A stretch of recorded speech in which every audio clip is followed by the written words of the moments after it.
nggak seperti yang dibayangin. Pada saat gua naiki punggungan yang gua rasa tinggi dan bisa lihat sekeliling, ternyata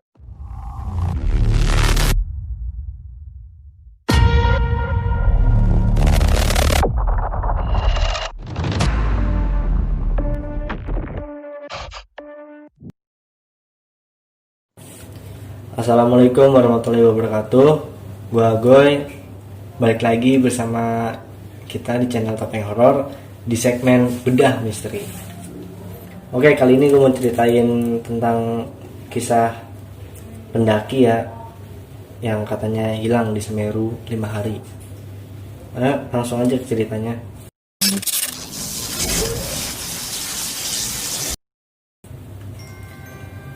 Cerita ini bersumber dari Instagram Explore Gunung.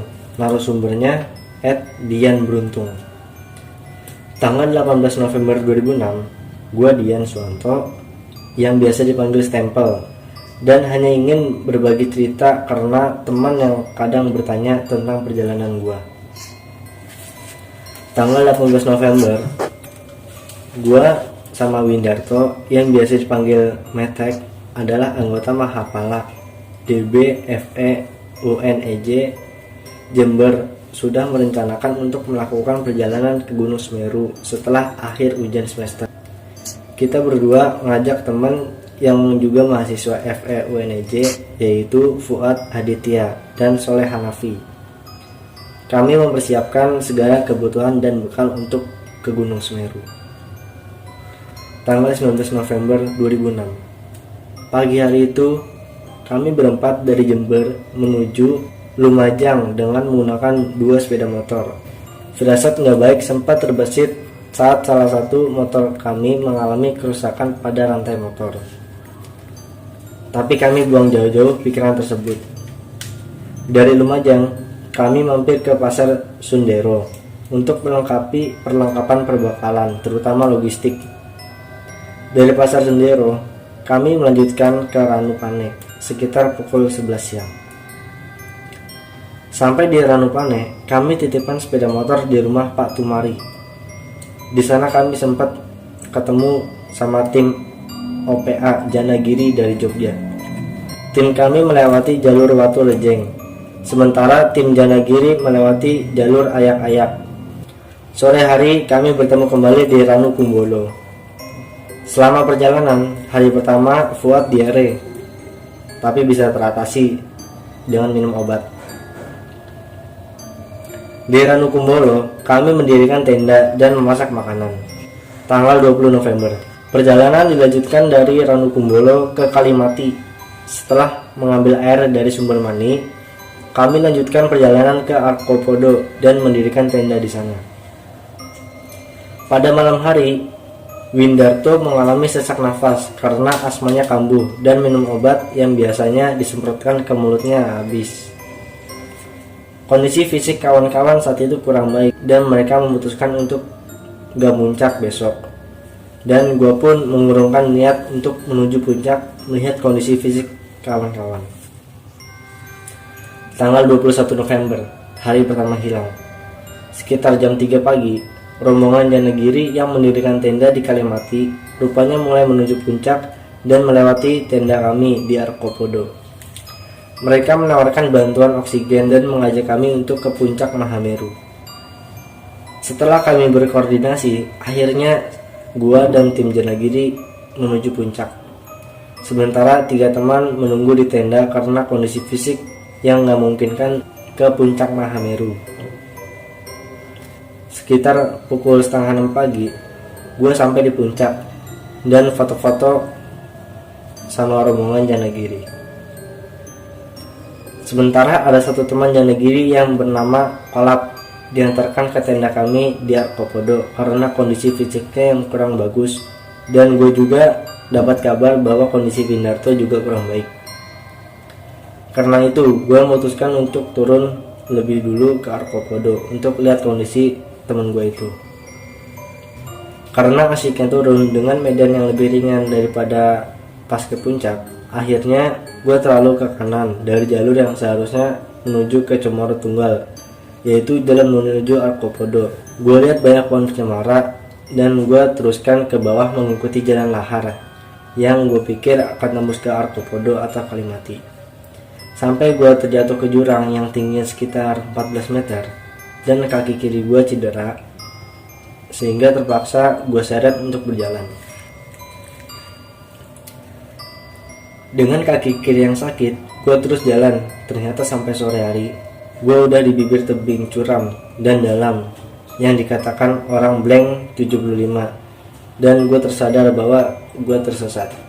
Nama blank 75 adalah tempat biasanya ditemukan survivor yang tersesat atau meninggal, atau tempat survivor ditemukan selamat di bibir jurang. Itu gue ketahui setelah gue selamat. Gue naik punggungan biar gak terikut air saat hujan karena gerimis sore itu, dan gue buat bivak sekedarnya dari tanaman sekitar di punggung itu. Sementara perlengkapan yang gue bawa hanya tas daypack, kamera, tempat minum, dan jaket, serta pakaian melekat di badan gue. Malam hari sangat gelap, sampai gue gak bisa lihat apa-apa, dan gak bisa buat perapian karena hujan, dan gak bawa korek juga. Situasi psikologi seperti gak percaya bahwa gue tersesat, masih berharap ini hanya mimpi. Perasaan campur aduk jadi satu antara cemas, takut akan serangan binatang buas dan lain-lain, dan gak percaya bahwa gue tersesat. Tanggal 22 November, hari kedua survival. Pada saat matahari terbit, gue berjalan dan mencari puncak yang tinggi untuk mencari jalan keluar dan menghangatkan tubuh dengan cara berjalan. Gak seperti yang dibayangin. Pada saat gue naiki punggungan yang gue rasa tinggi dan bisa lihat sekeliling, ternyata masih banyak lagi punggungan yang lebih tinggi dan banyak jurang di sekitarnya. Siang hari kepala gue rasanya pusing, rupanya karena udah 2 hari gue gak makan. Mulailah gue bersurvival dengan mencari daun yang bisa dimakan, dan banyak yang tersedia di sana sesuai dengan ilmu di Cluster Survival yang gue pelajari di Mahapala mengenai ciri tumbuhan yang bisa dimakan. Awalnya sempat muntah juga karena perutnya terbiasa. Selama perjalanan, gue juga makan bunga anggrek dan bunga murbei yang sering gue jumpain di punggungan gunung atau pinggir jurang. Untuk air, gue gali di pasir bekas hujan semalam. Endapkan airnya dan gue masukin ke tempat air minum. Sampai sore hari, gue belum menemukan jalan keluar. Hujan mulai deras, sementara gue ada di pinggir jalan lahar yang diperhatikan air semakin tinggi dan terjadi longsor. Lalu gue cari tempat yang agak tinggi. Gak sempat membuat bivak, gue tidur melingkar di pohon besar biar nggak jatuh ke jalan lahar dan disapu oleh air dari atas. Malam hari gue berpikir, gue pernah melihat peta kontur Semeru bahwa di sebelah timur adalah tempat yang landai dan biasanya di sanalah letak perkampungan. Gue putuskan besok gue harus ke arah timur dengan kompas alami, yaitu matahari. Tanggal 23 November, hari ketiga survival. Pagi hari setelah melihat sinar matahari, gue langsung berangkat berjalan ke arah timur, menaiki punggungan yang kadang terjal dan terjatuh saat berpegangan ke semak-semak yang gak terlalu kuat, dan terjatuh guling-guling terpleset saat menuruni jurang. Uniknya, ada suatu lokasi yang datar.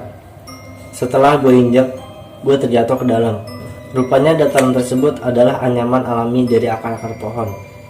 Siang hari gue lewatin celah pepohonan dan ada lubang yang dalam di antara pohon tersebut. Sepertinya jika terjatuh ke sana, susah untuk bisa diselamatkan karena lubang vertikal yang sangat dalam. Selama perjalanan, saya tetap memakan dedaunan yang bisa dimakan dan mengambil air minum dari curug-curug di bebatuan sisa air hujan semalam. Sampai sore hari, gue gali tanah di lereng di bawah akar pohon besar buat gue gunain tidur. Malam hari terdengar suara dentuman beberapa kali. Sepertinya Semeru lagi aktif karena malam-malam sebelumnya gak kedengar apa-apa. Selama gue tersesat, yang paling berat adalah saat hari mulai gelap. Malam serasa panjang banget dan keadaan jiwa juga gak nyaman. Entah kalau gue bikin api apakah perasaan itu sedikit reda. Sayangnya hampir setiap malam turun gerimis atau hujan yang agak deras. Ditambah lagi gak ada korek api. Ini hanya pikiran gue. Jika gue memaksakan membuat api dengan kondisi yang kayu basah dan gak berhasil, hanya akan melemahkan mental gue dan menguras tenaga. Sekali lagi, ini cuma pemikiran gue pribadi dan mungkin bertentangan dengan prinsip survival. Tanggal 24 November, hari keempat survival. Masih tetap sendiri menuju arah timur. Sempat putus asa juga karena kayak dikepung sama bukit-bukit yang gak ada ujung jalan keluarnya.